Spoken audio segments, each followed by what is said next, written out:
No news only views. दोस्तों, मुद्दा cruise हादसे से जुड़ा हुआ है।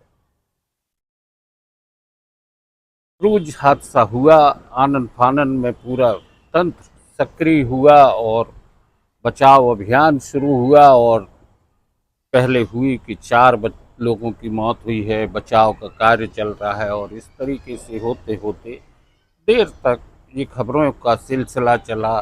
ब्रेकिंग न्यूज़ हुई, फिर 9 लोगों के मरने की खबर आई, फिर कल 2 लाशें, 2 शव और मासूम बच्चों के मिले, आज फिर 2 मिल गए। 13 लोगों की मौत का अब तक आंकड़ा सामने आ चुका है। पर इस बीच में जो कुछ सवाल खड़े हुए हैं वो बहुत जरूरी है। दोस्तों, हम जहाँ खड़े हैं ये बरगद का पेड़ है। बरगद मध्य प्रदेश शासन का राज चिन्ह है। इसलिए आज हम यहाँ से ये बात कहने की कोशिश कर रहे हैं कि पर्यटन निगम की जिम्मेदारियों पर सवाल उठना लाजमी है। क्रूज के मुद्दे पर बात करें तो क्रूज का संचालन वर्ष 2006 से हो रहा था। मुख्यमंत्री डॉक्टर मोहन यादव ने कहा इस हादसे की उच्च स्तरीय जांच कराई जाएगी। लेकिन हुआ क्या? डॉक्टर मोहन यादव भोपाल गए, यहाँ से चले गए। उसके दूसरे दिन पर्यटन निगम ने क्रूज को डिसमेंटल कर दिया। वो मुख्य साक्ष्य था जिसकी जांच होना जरूरी थी, लेकिन वो भी अब नष्ट हो चुका है। ये भी जानकारी लगातार मिल रही है कि क्रूज में 2 इंजन थे, जिनमें से एक इंजन कई वर्ष पहले खराब हो चुका था। आखिर ऐसी स्थिति में उस क्रूज का संचालन क्यों हो रहा था, ये लाजमी है इस तरह के सवाल उठना। लाइफ सेविंग जैकेट को लेके भी बात आती है कि वो बंडल बंधे हुए थे, जो सैलानी उसमें सवार हुए थे उनको दिए नहीं गए थे। जब हादसा होने लगा तो उन्हीं लोगों ने अपने बचाव के लिए वो जैकेट का बंडल खोला और पहना। कैसे पहना भगवान जाने, और एक हादसा, बड़ा हादसा हुआ।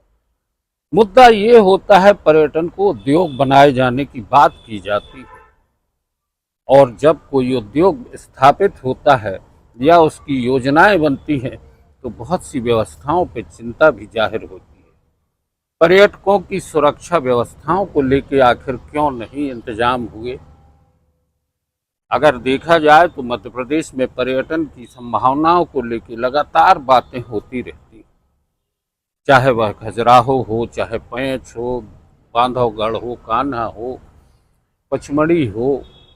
जबलपुर की बात करें तो भेड़ाघाट और ये बरगी डैम। इस तरह की बहुत सी उम्मीदें और संभावनाओं पर बात होती है। लेकिन बाहर से आने वाले पर्यटकों की सुरक्षा, अभी हाल ही में अगर आप देखना चाहें तो मदन महल के किले के पास जो अव्यवस्थाएं हैं उन पर भी नजर नहीं जाती। मध्य प्रदेश के पर्यटन मंत्री की जिम्मेदारी आखिर क्यों नहीं तय की गई? पर्यटन विकास निगम के मैनेजिंग डायरेक्टर की जिम्मेदारी आखिर क्यों नहीं तय की गई? ये सवाल है। केवल उन छोटे कर्मचारियों को निलंबित कर देने से अगर इस हादसे की भरपाई हो जाती है तो मैं मानता हूं कि सरकार सिर्फ लीपापोती कर रही है और इस घटना से लोगों का ध्यान बांटने का प्रयास कर रही है। मृतकों के परिजनों को 4 लाख और 2 लाख 6 लाख रुपए का मुआवजा देके आप जिंदगी के सौदे नहीं कर सकते। इस बात को ध्यान रखना होगा। नो न्यूज़ ऑनली व्यूज पर आज बस इतना ही। बहुत बहुत धन्यवाद।